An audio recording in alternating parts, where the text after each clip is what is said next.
Hello students, আজকে আমি আলাপ করব আইএলটিএস এর রাইটিং টাস্কের অ্যাসেসমেন্ট ক্রাইটেরিয়া নিয়ে, যেটা আপনাদের জানা খুব জরুরি। কারণ আপনি যদি নাই জানেন আপনার মার্কিং কিভাবে হবে, তাহলে আপনি ভালো স্কোর করাটা আপনার জন্য ডিফিকাল্ট হবে। আইএলটিএস এর রাইটিং দুই প্রকার, task 1, task 2। Both are applicable for general training এবং একাডেমিক আইএলটিএস। চলুন শুরু করা যাক।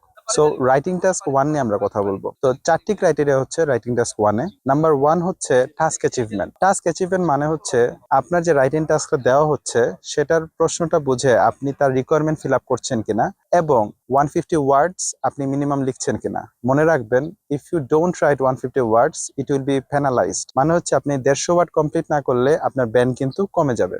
Number 2, grammatical range and accuracy. মনে রাখবেন, আইএলটিএস এ গ্রামার অবশ্যই দেখা হয়। রাইটিং টাস্কে গ্রামার দেখা হয় কিভাবে? সেটা হচ্ছে যে আপনি কত variety of sentence structure use করতেছেন এবং এটাকে সঠিকভাবে ইউজ করছেন কিনা। Number 3, coherence and cohesion. Coherence মানে হচ্ছে আপনি লজিক্যালি আনসার করছেন কিনা এবং আপনার রাইটিং এর ফ্লো ঠিক আছে কিনা। কোহিশন হচ্ছে যে আপনি লিঙ্কিং ওয়ার্ডস ইউজ করছেন কিনা। Number 4, lexical resources. লেক্সিক্যাল রিসোর্সের আইএলটিএস এর ভাষায় বলা হয় এটাকে right word in right place. মানে হচ্ছে যে আপনি যখন একটা রাইটিং লিখছেন তখন আপনার ওয়ার্ডিং গুলো অ্যাকর্ডিং টু আপনার রাইটিং হতে হবে। ইট মিনস ওয়ার্ডগুলো যাতে আপনার ভাবটা বা আপনি যা লিখতে যাচ্ছেন সেটা যাতে প্রকাশ করে। অনেকেই এখানে কঠিন ওয়ার্ড ব্যবহার করতে গিয়ে ওনার রাইটিং এর যে কনসিস্টেন্সি সেটা নষ্ট হয়ে যায়, যার কারণে ব্যান্ড স্কোর অনেকাংশে কমে যায়। এখন আমি কথা বলবো টাস্ক 2 নিয়ে। টাস্ক 2 এও 4টা assessment criteria. Number 1, task response. যে কোয়েশ্চেনটা করা হচ্ছে সেই কোয়েশ্চেনের আপনি অর্থ বুঝেছেন কিনা এবং আপনি ওই অনুযায়ী লজিক্যালি রেসপন্স করছেন কিনা, সেটা হচ্ছে টাস্ক রেসপন্স। এবং এখানে আরেকটা বিষয় হচ্ছে যে আপনি কি 250 ওয়ার্ডস কভার করছেন কিনা।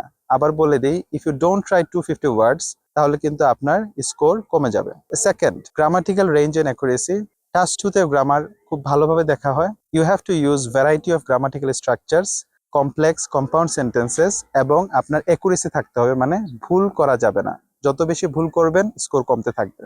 থার্ড হচ্ছে cohesion and coherence, same as task 1। Coherence মানে হচ্ছে যে আপনি কি লজিক্যালি ফ্লো, আপনার রাইটিং এর ফ্লো ঠিক আছে কিনা। আর কোহেশন হচ্ছে আপনি কি লিঙ্কার্স বা কানেক্টরস ইউজ করছেন কিনা। Number 4, lexical resources. Same thing, right word in right place. আপনি সঠিক ওয়ার্ডটা সঠিক জায়গায় ব্যবহার করছেন কিনা সেটা এখানে দেখা হয়। যদি এই সবকিছু আপনি প্রপারলি কভার করতে পারেন আপনার স্কোর ভালো হবে।